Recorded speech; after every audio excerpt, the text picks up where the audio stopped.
ರಾಜರಿಗೆಲ್ಲ ರಾಜನಾದ, ಯೋಗಿಗಳಿಗೆಲ್ಲ ಶ್ರೇಷ್ಠ ಯೋಗಿಯಾದ ಪರಬ್ರಹ್ಮ ಸ್ವರೂಪನಾದ ಶ್ರೀ ಸಚ್ಚಿದಾನಂದ ಸಮರ್ಥ ಸದ್ಗುರು ಸಾಯಿನಾಥ ದೇವನಿಗೆ ಜಯವಾಗಲಿ. ಸ್ನೇಹಿತರೆ, ಇವತ್ತು ಬಾಬಾರವರು ವಿಶೇಷ ಸಂದೇಶ ಇಡುತ್ತಿದ್ದಾರೆ. ಅದು ನಿಮ್ಮ ಜೀವನದ ಮುಚ್ಚಿದ ಬಾಗಿಲುಗಳ ಹಿಂದಿನ ಸತ್ಯ ಏನೆಂದು ತಿಳಿಸಲು ಹೊರಟಿದ್ದಾರೆ. ಹಾಗಾದರೆ ಹೆಚ್ಚಿನ ಟೈಮ್ನ ವೇಸ್ಟ್ ಮಾಡದೆ ಬನ್ನಿ, ಇವತ್ತಿನ ಬಾಬಾರವರ ಸಂದೇಶ ಏನಿದೆ ಅಂತ ತಿಳಿದುಕೊಳ್ಳೋಣ. ಓ ನನ್ನ ಪ್ರೀತಿಯ ಭಕ್ತನೇ, ಹಿಂದೇಕೆ ಕಣ್ಣೀರು ಹಾಕುತ್ತಾ ನನ್ನ ಮುಂದೆ ನಿಂತಿದ್ದೀಯಾ? ಯಾವುದೋ ಒಂದು ಬಾಗಿಲು ಮುಚ್ಚಿದೆ ಎಂದು ನೀನು ನಿನ್ನ ಹಣೆ ಬರಹವನ್ನೇ ದೂರುತ್ತಿದ್ದೀಯಾ? ಆದರೆ ಆ ಬಾಗಿಲು ಮುಚ್ಚಿದ್ದೇ ನಿನ್ನ ಜೀವ ಉಳಿಸಲು ಎಂದರೆ ನೀನು ನಂಬುತ್ತೀಯಾ? ದ್ವಾರಕಾಮಾಯಿಯ ಈ ಶಬ್ದವನ್ನು ಸರಿಯಾಗಿ ಕೇಳು. ಇಂದು ನಿನ್ನ ಜೀವನದಲ್ಲಿ ನಡೆಯುತ್ತಿರುವ ಗೊಂದಲಗಳ ಹಿಂದೆ ನಾನು ಒಂದು ದೊಡ್ಡ ಪವಾಡವನ್ನೇ ಅಡಗಿಸಿಟ್ಟಿದ್ದೇನೆ. ಆ ಪವಾಡವೇನು? ನಿನ್ನ ಬದುಕಿನ ದಿಕ್ಕನ್ನೇ ಬದಲಿಸುವ ಆ ಸತ್ಯ ಯಾವುದು? ಈ ಸಂದೇಶದ ಕೊನೆಯಲ್ಲಿ ನಿನಗೆ ಅಚ್ಚರಿ ಕಾದಿದೆ. ಎಲ್ಲವನ್ನು ಬಿಟ್ಟು ಬಾಬಾನ ಮಾತುಗಳನ್ನು ಮಾತ್ರ ಆಲಿಸು. ಬಹಳ ವರ್ಷಗಳ ಹಿಂದೆ ಶಿರಡಿಯಲ್ಲಿ ಒಬ್ಬ ಬಡ ವ್ಯಾಪಾರಿ ಇದ್ದ. ತನ್ನ ತಾಯಿಯ ಕನಸಿನ ಮನೆ ಕಟ್ಟಲು ಹಗಲಿರುಳು ಕಷ್ಟಪಟ್ಟು ಹಣ ಸೆಣಸಿದ್ದ. ಒಂದು ದಿನ ದೊಡ್ಡ ವ್ಯಾಪಾರಕ್ಕಾಗಿ ಪಕ್ಕದೂರಿಗೆ ಹೊರಡಲು ಸಿದ್ಧನಾದ. ಆದರೆ ದಾರಿಯಲ್ಲಿ ಮಳೆ ಬಂದು ಸೇತುವೆ ಕುಸಿದು ಅವನ ದಾರಿ ಸಂಪೂರ್ಣ ಬಂದಾಯಿತು. ಅವನು ಅಳುತ್ತಾ, ಬಾಬಾ ನೀನು ಯಾಕೆ ಹೀಗೆ ಮಾಡಿದೆ ಎಂದು ಹಳಹಳಿಸಿದ. ಮರುದಿನ ಸುದ್ದಿ ತಿಳಿಯಿತು. ಅಂದು ಅವನು ಹೋದ ಹಾದಿಯಲ್ಲಿ ಭೀಕರ ದರೋಡೆಯಾಗಿ ಅಲ್ಲಿ ಹೋದವರೆಲ್ಲ ಪ್ರಾಣ ಕಳೆದುಕೊಂಡಿದ್ದರು. ಅಷ್ಟೇ ಅಲ್ಲ, ದಾರಿ ಬಂದಾಗಿ ಮರಳಿದ ಆ ವ್ಯಾಪಾರಿ ತನ್ನ ಹಳೆಯ ಗೋಡೆಯ ಅಡಿಯಲ್ಲಿ ನಾನು ಅಡಗಿಸಿದ್ದ ನಿಧಿಯನ್ನು ಕಂಡುಕೊಂಡ. ನಾನು ಅಂದರೆ ಬಾಬಾರವರು ಅಡಗಿಸಿಟ್ಟಿದ್ದ ನಿಧಿಯನ್ನು ಕಂಡುಕೊಂಡ. ಮಗುವೆ, ದಾರಿ ಮುಚ್ಚಿದ್ದು ಅವನನ್ನು ಅಳಿಸಲಿಕ್ಕಲ್ಲ, ಅವನನ್ನು ಶ್ರೀಮಂತನನ್ನಾಗಿ ಮಾಡಲು. ನಿನ್ನ ಜೀವನದಲ್ಲೂ ಈಗ ಅದೇ ನಡೆಯುತ್ತಿದೆ. ಮಗುವೆ, ಜನರು ನಿನ್ನನ್ನು ತಿರಸ್ಕರಿಸಿದ್ದಾರೆ ಎಂದರೆ ನಾನು ನಿನ್ನ ಸುತ್ತಲೂ ಕವಚ ನಿರ್ಮಿಸುತ್ತಿದ್ದೇನೆ ಎಂದರ್ಥ. ನಿನ್ನ ಕೋಣೆಯಲ್ಲಿ ನೀನು ಒಬ್ಬನೇ ಅಳುವಾಗ ನಿನ್ನ ಪ್ರತಿ ಹನಿ ಕಣ್ಣೀರನ್ನು ನಾನು ನನ್ನ ಕೈಯಲ್ಲಿ ಹಿಡಿದಿದ್ದೇನೆ. ಯಾರು ಕಾಣದ ನಿನ್ನ ಒಳಗಿನ ಗಾಯಗಳನ್ನು ನಾನು ನೋಡುತ್ತಿದ್ದೇನೆ. ಅವುಗಳನ್ನು ಗುಣಪಡಿಸಲು ನಾನು ಬಂದಿದ್ದೇನೆ. ದಾರಿ ತಪ್ಪಿದೆ ಎಂದು ನೀನು ಭಯಪಡಬೇಡ. ದಾರಿ ತಪ್ಪಿದವನ ಕೈ ಹಿಡಿದು ನಡೆಸುವುದೇ ಈ ಸಾಯಿಯ ಕೆಲಸ. ನಿನ್ನ ಮೇಲೆ ನಿನಗೆ ಭರವಸೆ ಇಲ್ಲದಿರಬಹುದು, ಆದರೆ ನಿನ್ನ ಮೇಲೆ ನನಗೆ ಅಚಲ ನಂಬಿಕೆ ಇದೆ. ಬಾಗಿಲುಗಳು ಮುಚ್ಚಿವೆ ಎಂದರೆ ದೇವರು ನಿನ್ನನ್ನು ಕೈಬಿಟ್ಟಿದ್ದಾನೆ ಎಂದಲ್ಲ, ನಿನಗಾಗಿ ದೈವಿಕ ಉಡುಗೊರೆ ಸಿದ್ಧವಾಗಿದೆ ಎಂದು ತಿಳಿ. ನೀನು ಮಾಡಿರುವ ತಪ್ಪುಗಳು ನಿನ್ನನ್ನು ವ್ಯಾಖ್ಯಾನಿಸುವುದಿಲ್ಲ. ನಿನ್ನೊಳಗಿನ ಈ ಶ್ರದ್ಧೆಯೇ ನಿನ್ನ ಅಸಲಿ ಗುರುತು. ನಿನ್ನ ಶಕ್ತಿ ಕುಂದಿದಾಗ ನಿನ್ನನ್ನು ಎತ್ತಿ ಹೆಗಲ ಮೇಲೆ ಹೊತ್ತು ಸಾಗುವವನು ನಾನು. ಜನರ ನಿಂದನೆಗೆ ಕಿವಿಗೊಡಬೇಡ. ನಿನ್ನ ಬೆನ್ನ ಹಿಂದೆಯೇ ನಿಂತು ನಿನ್ನನ್ನು ಕಾಯುತ್ತಿರುವವನು ಈ ಬಾಬಾ. ಕತ್ತಲೆ ಹೆಚ್ಚಾದಷ್ಟು ಸೂರ್ಯೋದಯ ಹತ್ತಿರವಿದೆ ಎಂದರ್ಥ.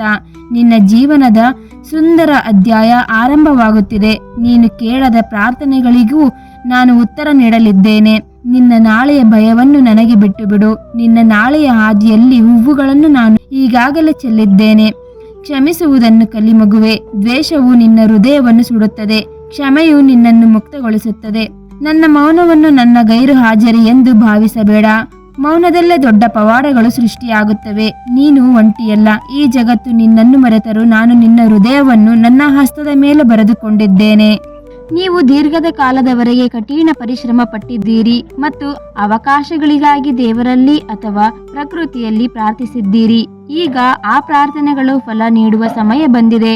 ಅವರು ನಿಮ್ಮ ಹಾದಿಯನ್ನು ಕಂಡುಕೊಳ್ಳುತ್ತಿದ್ದಾರೆ ಎಂದರೆ ನೀವು ಅವಕಾಶಗಳ ಹಿಂದೆ ಹೋಗುವ ಬದಲು ಈಗ ಅವಕಾಶಗಳೇ ನಿಮ್ಮನ್ನು ಹುಡುಕಿಕೊಂಡು ಬರುತ್ತಿವೆ. ಇದು ನಿಮ್ಮ ಶ್ರದ್ಧೆಗೆ ಸಿಕ್ಕ ಜಯವಾಗಿದೆ. ಅವಕಾಶಗಳು ಒಮ್ಮೆಯೇ ಅತಿಯಾಗಿ ಬಂದಾಗ ನಮ್ಮ ಮೊದಲಿಗೆ ಭಯವಾಗುತ್ತದೆ. ನಾನು ಇದನ್ನೆಲ್ಲವನ್ನು ನಿಭಾಯಿಸಬಲ್ಲೆನಾ ಎಂಬ ಆತಂಕ ಶುರುವಾಗುತ್ತದೆ. ಈ ಸಂದೇಶವು ಸ್ಪಷ್ಟವಾಗಿ ಹೇಳುವುದೇನೆಂದರೆ, ಇದನ್ನು ಭಾರ ಎಂದು ತಿಳಿಯಬೇಡಿ. ಇದು ನೀವು ಕೇಳಿದ ಯಶಸ್ಸಿನ ಉಡುಗೊರೆ. ಇದು ನಿಮ್ಮನ್ನು ದಣಿಸಲು ಬಂದಿಲ್ಲ, ಬದಲಿಗೆ ನಿಮ್ಮ ಜೀವನವನ್ನು ಉನ್ನತೀಕರಿಸಲು ಬಂದಿರುವ ವೇಷದಲ್ಲಿರುವ ಆಶೀರ್ವಾದವಾಗಿದೆ.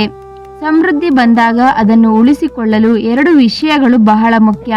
ಯಶಸ್ಸಿನ ಅಮಲಿನಲ್ಲಿ ಅಹಂಕಾರ ಪಡದೆ ಅಥವಾ ಗಾಬರಿಯಾಗದೆ ಸಮಾಧಾನದಿಂದ ಇರುವುದು. ಕೆಲಸಗಳ ಪಟ್ಟಿಯನ್ನು ತಯಾರಿಸಿ ಯಾವುದಕ್ಕೆ ಮೊದಲು ಆದ್ಯತೆ ನೀಡಬೇಕು ಎಂಬುದನ್ನು ನಿರ್ಧರಿಸಿ ಸ್ಪಷ್ಟವಾದ ಯೋಜನೆ ಇದ್ದರೆ ಮಾತ್ರ ನೀವು ಅನುಗ್ರಹದಿಂದ ಎಲ್ಲವನ್ನೂ ನಿಭಾಯಿಸಲು ಸಾಧ್ಯವಾಗುತ್ತದೆ. ಹಲವು ಕೆಲಸಗಳು ಏಕಕಾಲದಲ್ಲಿ ಬಂದಾಗ ನಮಗೆ ಜೀವನ ಅಸ್ತವ್ಯಸ್ತವಾದಂತೆ ಅನಿಸುತ್ತದೆ, ಆದರೆ ವಾಸ್ತವದಲ್ಲಿ ಅದು ಸಮೃದ್ಧಿಯ ಪ್ರವಾಹ. ಗಿಡಕ್ಕೆ ನೀರು ಹಾಕುವಾಗ ಅತಿಯಾದ ನೀರು ಬಂದಂತೆ ಕಂಡರೂ ಅದು ಗಿಡವನ್ನು ವೇಗವಾಗಿ ಬೆಳೆಸಲು ಪೂರಕವಾಗಿರುತ್ತದೆ. ಈ ಹಂತವು ನಿಮ್ಮನ್ನು ಮುಂದಿನ ದೊಡ್ಡ ಮಟ್ಟದ ಯಶಸ್ಸಿಗೆ ಸಿದ್ಧಪಡಿಸುತ್ತಿದೆ.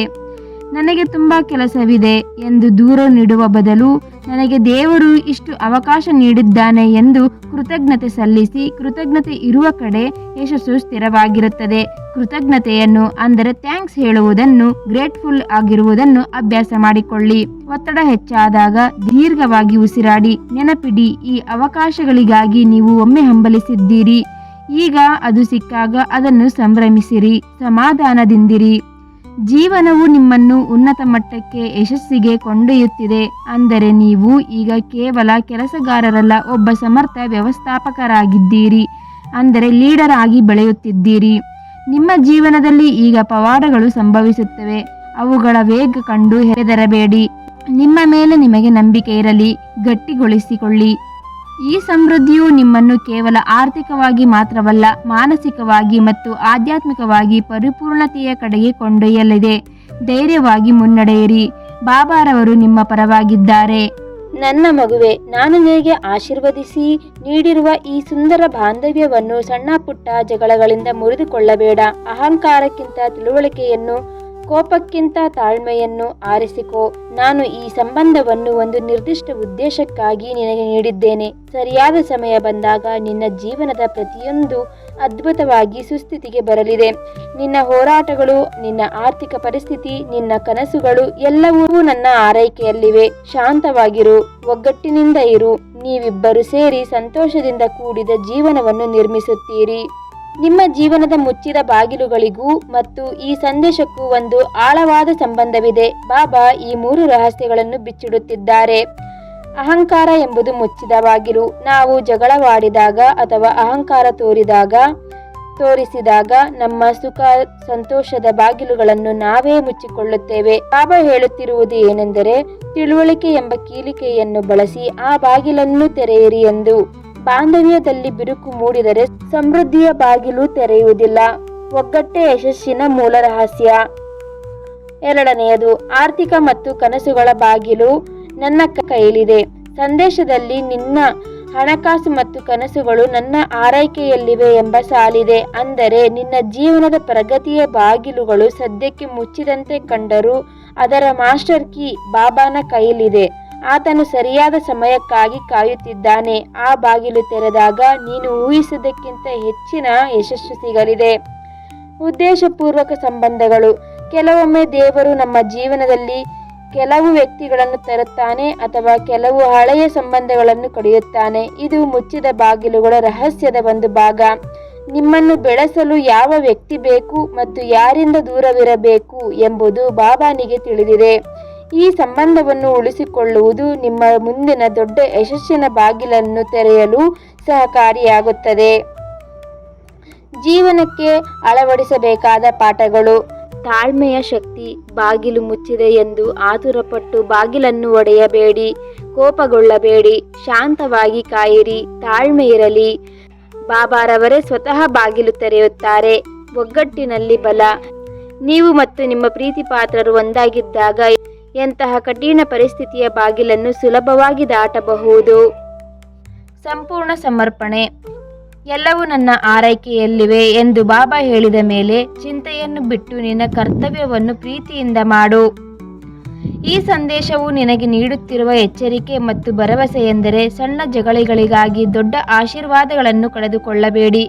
ಮುಚ್ಚಿದ ಬಾಗಿಲುಗಳು ಶೀಘ್ರದಲ್ಲೇ ತೆರೆಯಲಿವೆ. ಅಲ್ಲಿಯವರೆಗೆ ಶ್ರದ್ಧಾ ಮತ್ತು ಸಬೂರೆಯಿಂದ ಇರಿ. ಈಗ ಕಣ್ಣು ಮುಚ್ಚಿ ಒಂದು ಸುದೀರ್ಘ ಉಸಿರು ತೆಗೆದುಕೋ. ನಿನ್ನ ಹೃದಯದಲ್ಲಿ ಒಂದು ಶಾಂತಿ ಅಡಗಿದೆ ಅಲ್ವೇ? ಅದೇ ಈ ಬಾಬಾನ ಸಾನ್ನಿಧ್ಯ.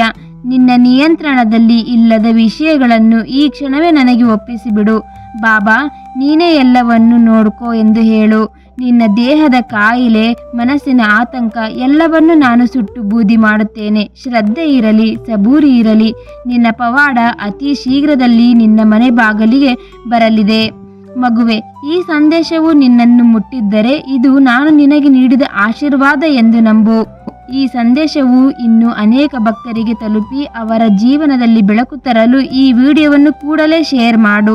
ಕಮೆಂಟ್ ಬಾಕ್ಸಿನಲ್ಲಿ ಪೂರ್ಣ ನಂಬಿಕೆಯಿಂದ ಓಂ ಸಾಯಿರಾಮ್ ಎಂದು ಬರೆಯಿರಿ. ಇಂತಹ ದೈವಿಕ ಸಾಯಿ ಸಂದೇಶಗಳನ್ನು ಪ್ರತಿದಿನ ಪಡೆಯಲು ನಮ್ಮ ಚಾನಲ್ ಅನ್ನು ಸಬ್ಸ್ಕ್ರೈಬ್ ಮಾಡಿ ಮತ್ತು ತಪ್ಪದೆ ಲೈಕ್ ಮಾಡಿ. ನಂಬಿಕೆ ಇಡು, ನಿನ್ನ ಕಷ್ಟಗಳು ಇಂದಿಗೆ ಕೊನೆಯಾಗಲಿವೆ. ಸಾಯಿಯೇ ಮಾಲಿಕ್.